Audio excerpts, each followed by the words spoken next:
it looked promising in the third period, but the first 20 and 40 minutes, oof, boy, was that one, those two periods fun to watch.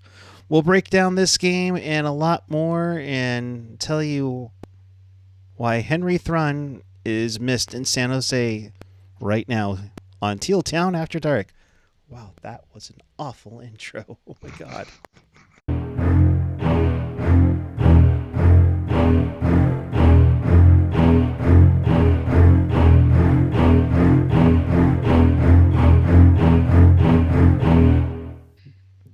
Good evening, everyone. It is November 14th, 2023, and the San Jose Sharks decided to make a game of it in the third period, but the Panthers would come back to win this one 5-3 over the San Jose Sharks. Welcome to Teal Town After Dark. This is your live interactive Sharks post-game. We do this after every game. If you want to be part of the show, here's how you do it. Chat with us and fellow Sharks fans on the YouTube page or the app all over the world in Sharks territory. Follow us on the social and all the social medias that you could see there, and find everything at tealtownusa.com. And if you want to support the pod, please do so by hitting us up on Venmo at Teal Town USA, or hit us up on a super chat donation. So with that, I say good evening to you, Jules. What's happening, my friend? Daniil Gushin is in the NHL. I'm happy. But yeah, this was quite the game from the Sharks. And Daniil Gushin introduced himself to the NHL with a casual in between the leg snipe. That if that would have made it in, I think this podcast may have blown up. So we would have loved to have the disrespectful of the league. That would have been fun. Good to see you, my friend. It's a tough one to take on this night, but Sharks made it an interesting game after, in the third period. But let's talk about how this game and let's talk about Mackenzie Blackwood early on. How Panthers started to come on strong, and then just all of a sudden, Blackwood says no. Yeah, right off the bat, 2-on-1 for the Panthers, and Blackwood was like, "It's gonna be this type of night, eh?" And he immediately pulls up probably a save of the year candidate at this point. Right. Yeah, and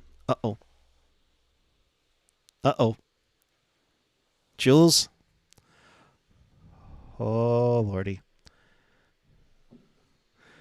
Jules. There you are. Are you still with me, my friend?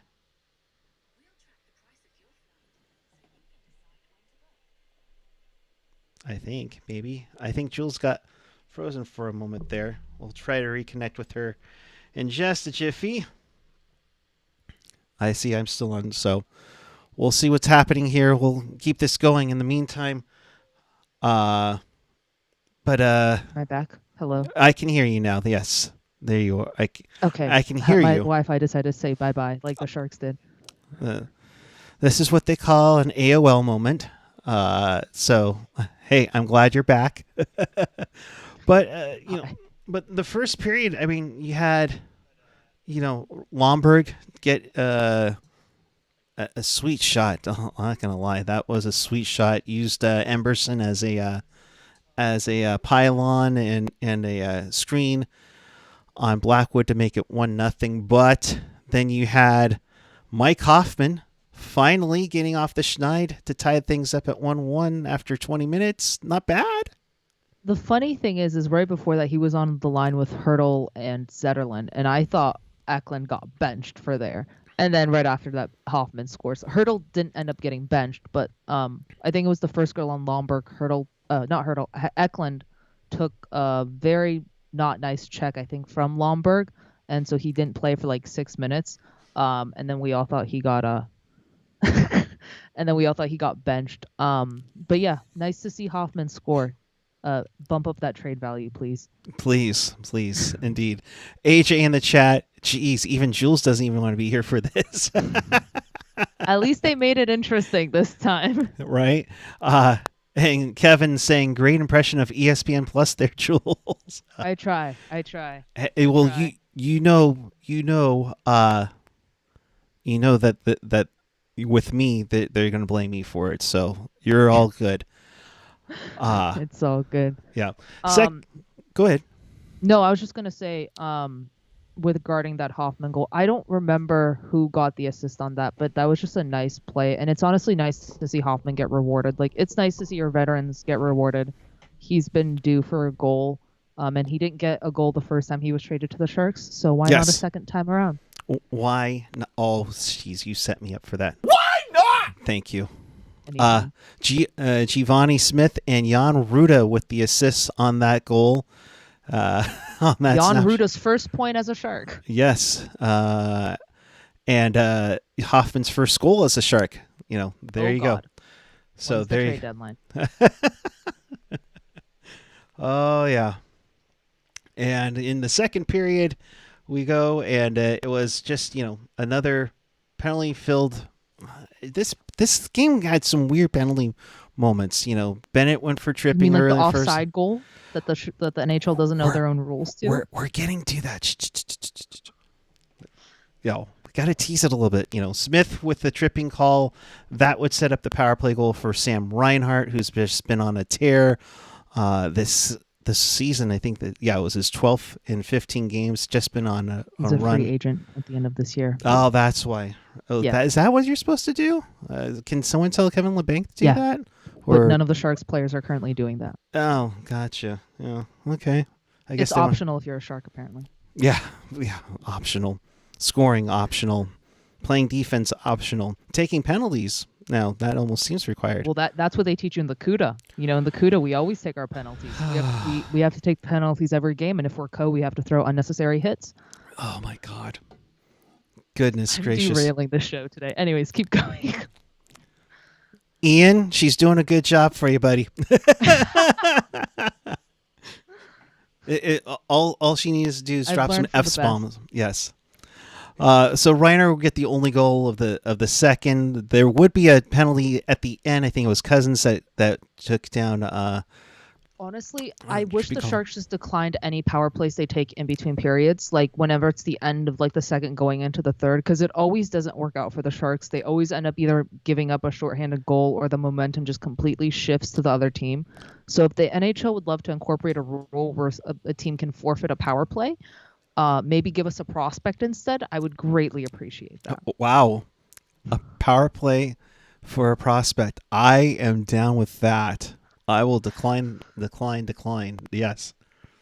And then the third period happened on a penalty to former Shark Stephen Lawrence. Welcome back, Stephen Lawrence. Good to see you. Thank you. And then Hurdle gets a nice pass from Zetterlund via Granlund. And my goodness, Zetterlund is going to be a problem. He had a rough first period, I thought, but Zetterlund is going to be a good player, guys. Zetterlund's going to be a good player. Granlund,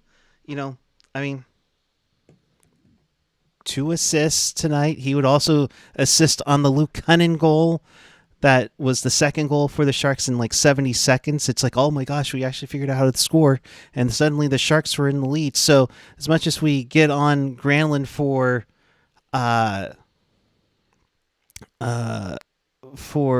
his rough night and missing a breakaway high and wide, Christian Eroff would be proud of you. 2 assists tonight. Okay.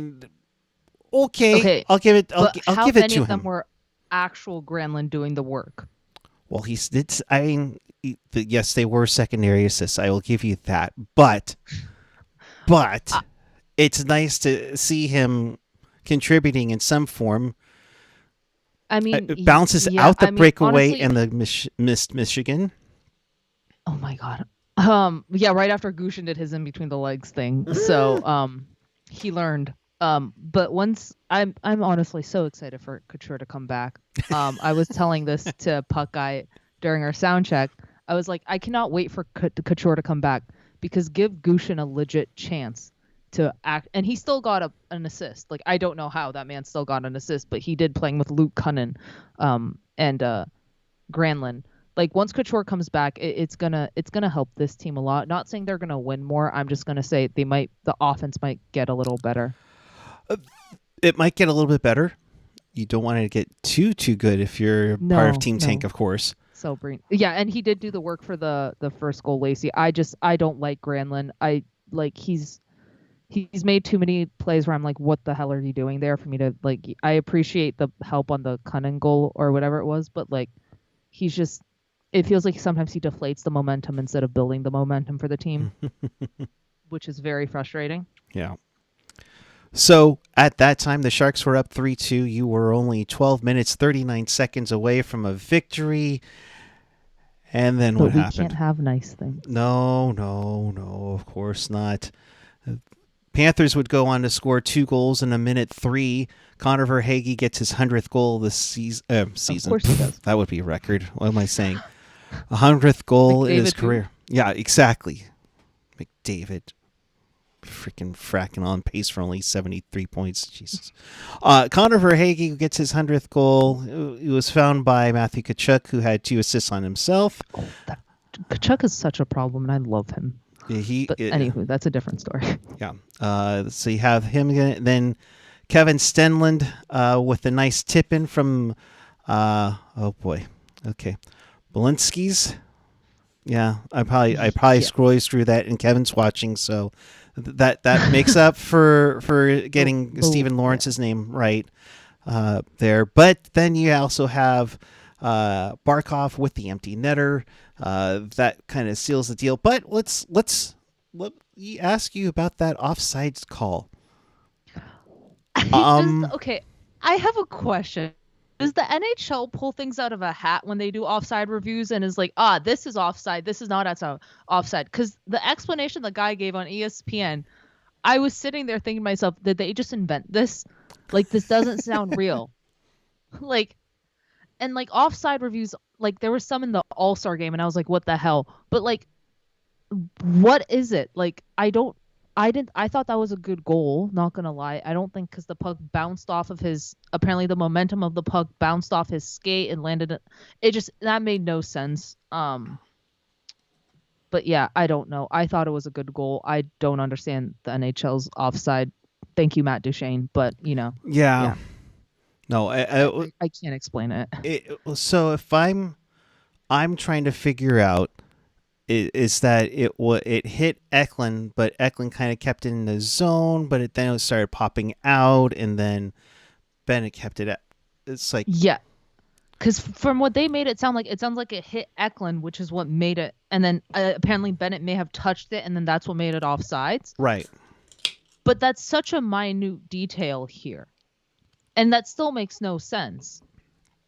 No, it's one of those weird ones where you scratch your head, and I haven't seen the NHL PR Twitter account put out the explanations on some of these lately, so it's yeah.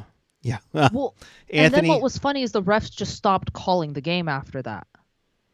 Like, there was a few times where the refs could have easily called a penalty for both teams, and they just they put their whistles in their mouth. They're like, hey, yo, we already gave the Sharks like a no goal, which is arguably makes no sense. So yeah. Yeah, it's. If you wish there was consistency. To the Sharks, give us Celebrini, please. You're still trying to get that decline the power play. Maybe that's what they're trying to do. I don't know. Looking. Yeah, Anthony losing 5-3, 6-3 doesn't really matter. Yeah, doesn't matter.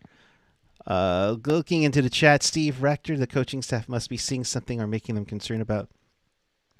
I'm assuming you're talking about Gushin's readiness or Bordelot. Ability to forecheck. Gushin should stay up. Like, I don't understand if that guy's going to be sent down. I think someone brought it up earlier, but like, his defensive play got so much better than it was last year. He's like, his stick handling is simply ridiculous.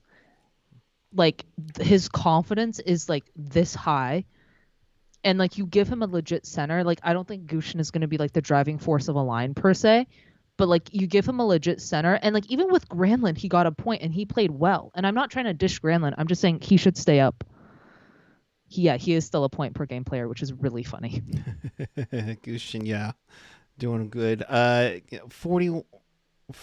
Okay, I'm trying to figure out how to pronounce your name, but 41MB04TJ. Time for a new coach? I don't think so. I think you just stick with them because you're. Who do you have? I'm gonna say something controversial, and the chat can get mad at me. All right, chat, get ready. I'm just gonna lean back here. Go ahead. Here's my thought. Here's my thought. If they fire Quinn right now, guess who's up next? Ryan Rosofsky. Unless Jay Woodcroft's standing at the door of the SAP Center right now. Oh, I'm still waiting for that, by the way, Jay Woodcroft. But yeah, recent reports, he still hasn't reported to Tech CU Arena yet. Yeah. Damn it. Yeah, but anyway, like personally, I would be shocked if they fire Quinn. But also, is this really Quinn's fault? Like, no. Yes, you could probably get more out of this offense. I'm totally going to give you that. But this isn't really Quinn's fault. Greer did not build this team to win right now. He built this team to get a Boston man. So, like, I would not be shocked if Quinn does get fired if they just need to do some sort of change just for them to say they have done a change. It's like kind of what it's not really what Edmonton did, but sometimes a hockey team will just change something because they want to say they changed something to please the fans. But like, if they fire Quinn, I'll be shocked, but I don't want to throw Ryan Rosofsky to the wolves and have him coach this abomination of a team, because Ryan Rosofsky is really the next guy in line when this team is good again. I mean, if we want to throw Ryan Rosofsky to the wolves, that'd be great. The Chicago Wolves when he's the coach of the Barracuda. Just putting it out there. I mean, like, yeah, if they wanted to do that, they'd put him as a coach for the Barracuda. But I think Greer made that hire specifically knowing that at some point he's going to say, Quinn, get out of here. And Rosofsky's going to take over. And I mean, there's that. There's also Scott Gordon, who's also had some head coaching experience as well. I mean, but we haven't heard anything about that, you know. And you know, Kevin making a point here.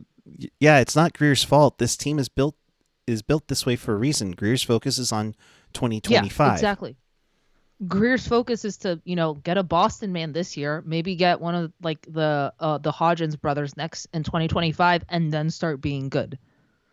Like, Greer does not care what the Sharks do. He just did not want to see like an 11-game losing streak where the Sharks give up 10 goals back to back, and I don't blame him because that's effing embarrassing. And that's not fun for the fans. Here you have Gushin doing in between the leg goals or almost goals, and all the fans are pretty happy today, I would say. Yeah.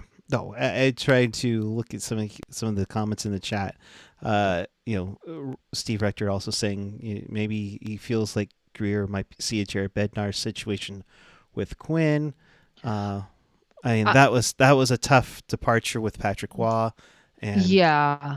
I don't know if it's necessarily Jared Bednar. Like, I don't know if Quinn's the one that leads this team to the glory of like winning the cup. I still think that's Rosofsky, but I think Quinn, you know, will get a season or two when they're actually good to prove himself. But like, I don't know if any coaching change happens this year. What's the point, y'all? Yeah, I mean, this team isn't ready. The funny thing is that many of us were calling for a rebuild. They needed to get a rebuild. This is what happens in a rebuild. There are guys who struggle. There are guys who are hurt. I mean, let's be honest. Barabanov is out. Couture is out. There's two guys that are top 6 guys. Easily your top 6 guys, you know. And they're still trying to work together as a team. And we heard Quinn say that, I think, what was it, last week? You know, or maybe after the 2 10-goal allowed losses. Yeah, like Greer just wants to see competitiveness. He doesn't care if trust me, Greer would be so happy going up to, like I've said a million times, and I'll continue to say, Greer will be so happy going up to that podium with the first overall pick this year and maybe like the 4th overall next year. Greer doesn't care. He just wants to not lose 10-2 on back-to-back nights. Right. and they're giving the kids a shot. Like, I can't even be mad at them. They're giving Eklund a shot. They're giving Gushin a shot. They fixed themselves before they threw Gushin in there, and I fully praise them for that. Like Greer said, they don't want to throw a 21-year-old when they look like absolute hot garbage. So like what is Greer supposed to do here? Right. Go up and pick a Boston man.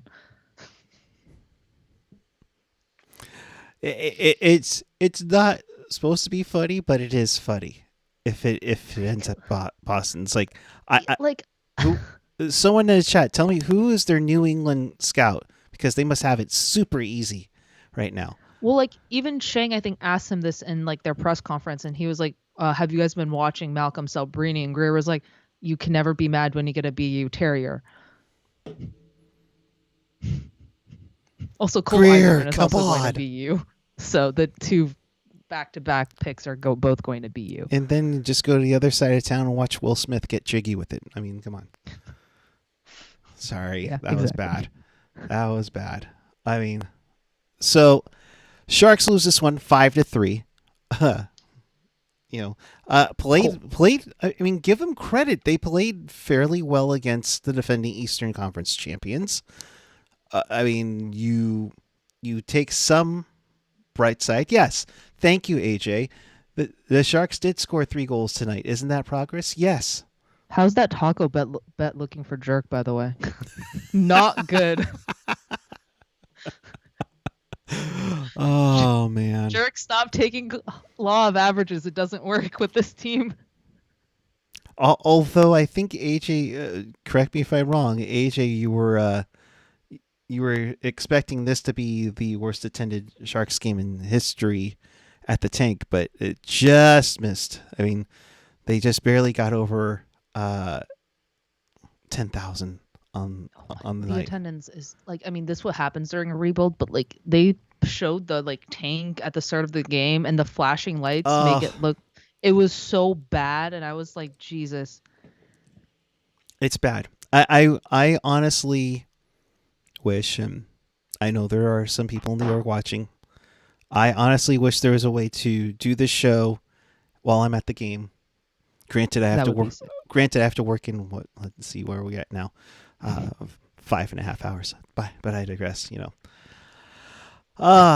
And speaking of, and not to throw this on you at the last minute, but speaking of the kids, yeah. What have you seen while watching some of the kids? I know we've gushed about.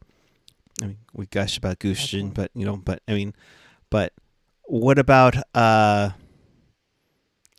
Quentin Musty, Casper Haltonen is just being a freaking beast. London. Casper Haltonen is scoring a lot on the power play. He's just like he's scoring a lot on the power play. One guy to watch is Luca Cagnoni.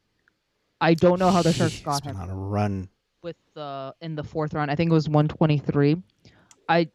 If you guys want to see bright spots, go look up Luca Cagnoni and watch him play. He had a casual 5-point night. I think it was a few days ago. With 1 goal and 4 assists. That's it? That's it. I don't think the Sharks have had 5 goals this year. And Luca Cagnoni is putting up 5 points casually. Like, if the physicality comes, he's going to be an absolute problem. Musty, I believe, is out with an injury, is what I heard from a different pod. I'm not entirely sure, but I think he's out with an injury right now. Lovely. But he's also playing well. Again, Mark and I absolutely were frazzled when he was available. He's going to be a problem. Will Smith has looked good. He just sometimes isn't. He's not going to try so hard on a back check. So has to work on that a little. Yeah, that'll be tough one. And guys on the CUDA, Cardwell. I've really liked Cardwell. Yeah. I don't know what his NHL future is, not going to lie. Like, I can't tell you that he's going to go out here and, like, score 100 goals. But, like, he might be a guy 3 to 4 years from now that we're like, how did he make it? Right. You know?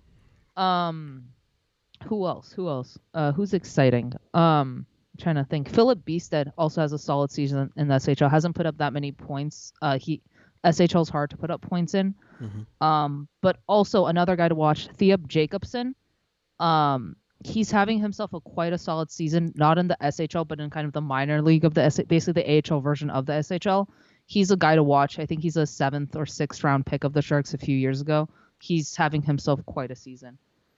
Hurdle's no movement clause open. Oh my god, guys, we're not trading Hurdle. Hurdle's MMC opens up to a 3-team NTC at the same time Burns' money comes off the books. Coincidence? Probably not, but I honestly think Hurdle's going to be the next captain in the future of the Sharks. Like, I don't think he's leaving. Genuinely. Yeah. Like, I think in a few years from now, when we have, like, the center core is going to be, like, Celebrini, Smith, Hurdle, and Hurdle as the captain of the Sharks.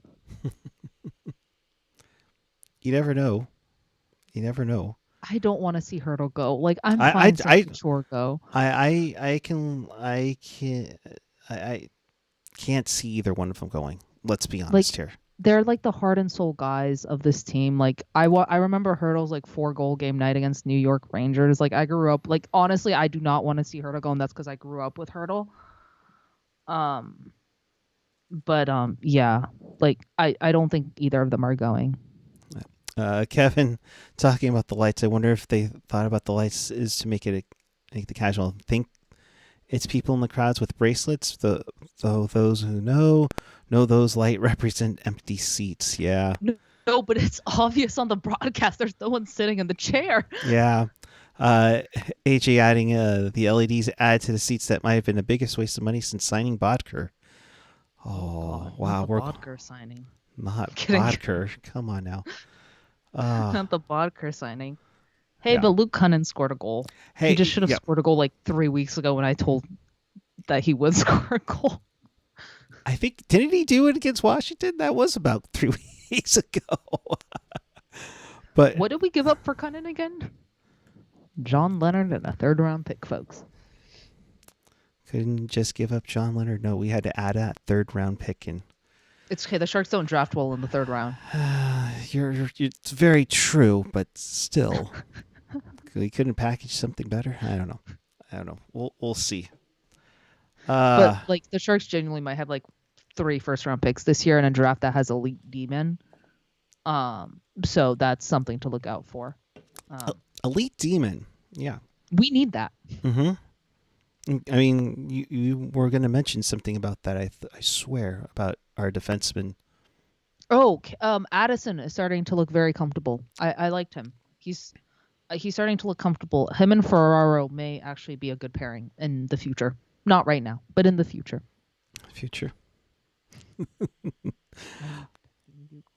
I mean, scratch Cunnin and Vlasic.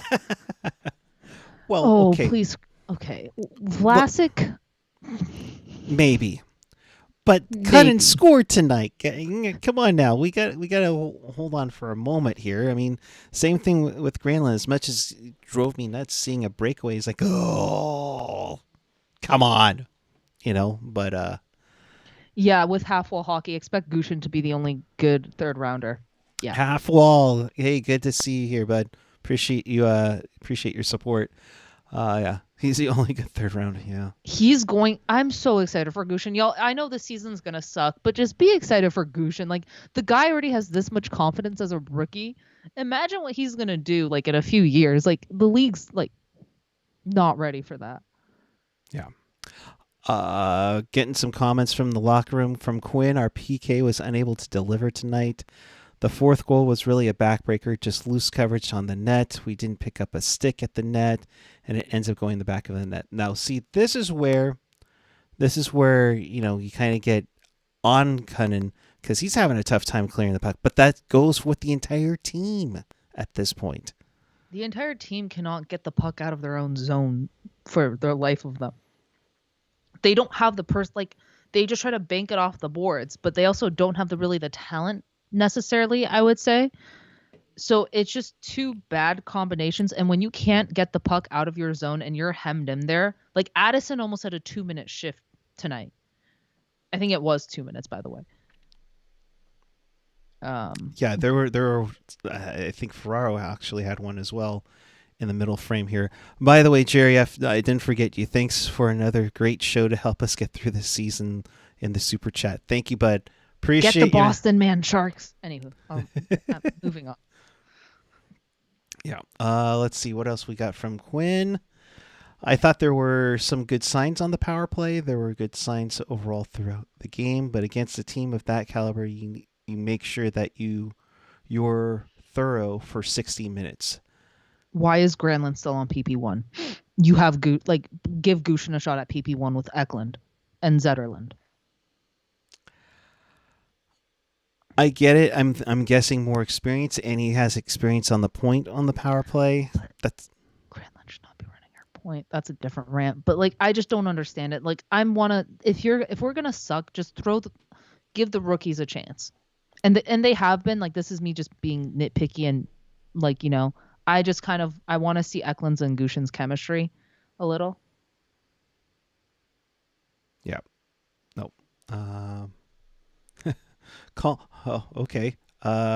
Call me harsh, but when we're trying to see who sticks, there's no need for Mark Edwards bullspit. Thank you for covering your curse words there. And then you said half-assed shift. Vlasic isn't getting scratched, y'all. It's not going to happen. It's not going to happen. So. He might get bought out, but he's not.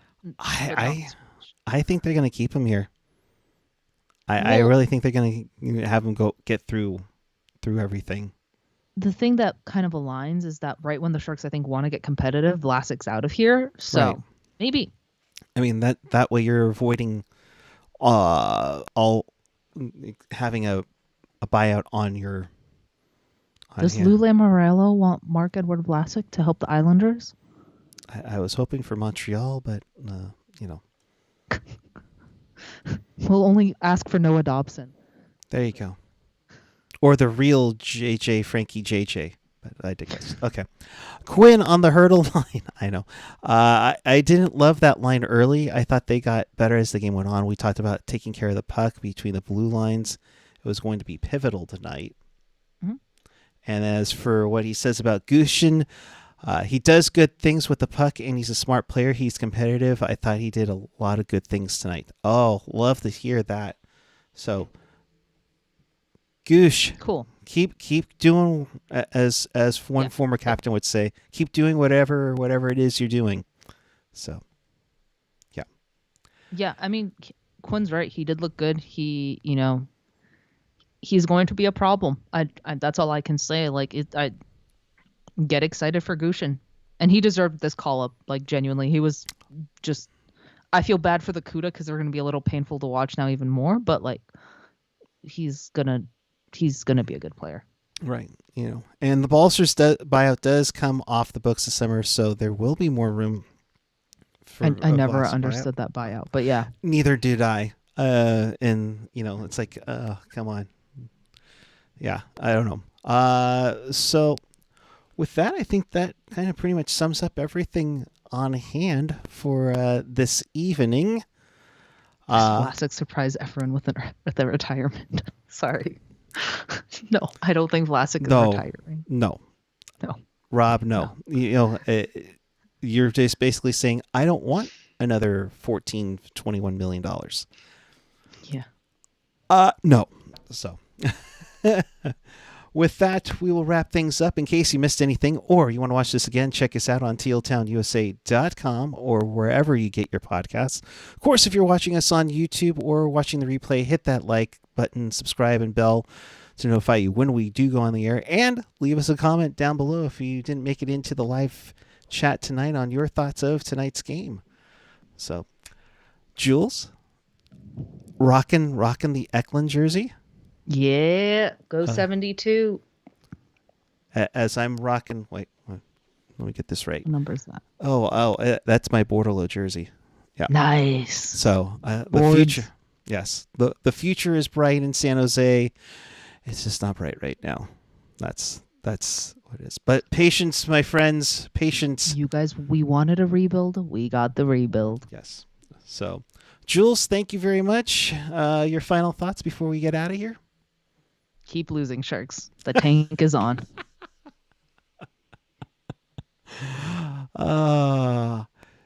She's at Sharks_Jules. I'm at PuckGuy14 on the Twitter and the Instagram. We will be back with you on Thursday for Hockey Fights Cancer Night as the Sharks take on the St. Louis Blues. That is a 7:30 puck drop. Rock your lavender, everyone. Be a fun one indeed. And I know our buddies at Let's Go Blues Radio are probably just doing that or just Jordan Kyrou is gonna get a hat trick. Anywho, I'm gonna stop now. Okay, we'll clip that up.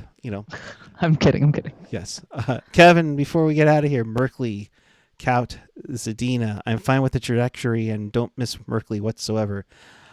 Yeah. What did you say? Zadina is a -16. He's like a -17 currently. Oh God. And I feel bad for the guy because he left a lot of money when he left Detroit, and yeah. Anywho. Yep. Quick reminder: Teal Tinted Glasses returns on Wednesday night as they do a CUDA check-in with Nick Nolenberger, fresh off of his NHL debut. So that'll be a good one to tune into. So again, if you haven't already, hit that subscribe button. Make sure you got notifications on so you can be here when Ian and company talk with Nick Nolenberger. And of course, tell a friend. We appreciate each and every one of you. Thank you so much for joining us. Again, the final score, Panthers 5, Sharks 3. We will see you Thursday following Sharks and Blues on Hockey Fights Cancer Night. Until then, keep it real, keep it teal, keep it real teal. Have a great night, everyone. We'll see you Thursday when the Sharks take on the Blues.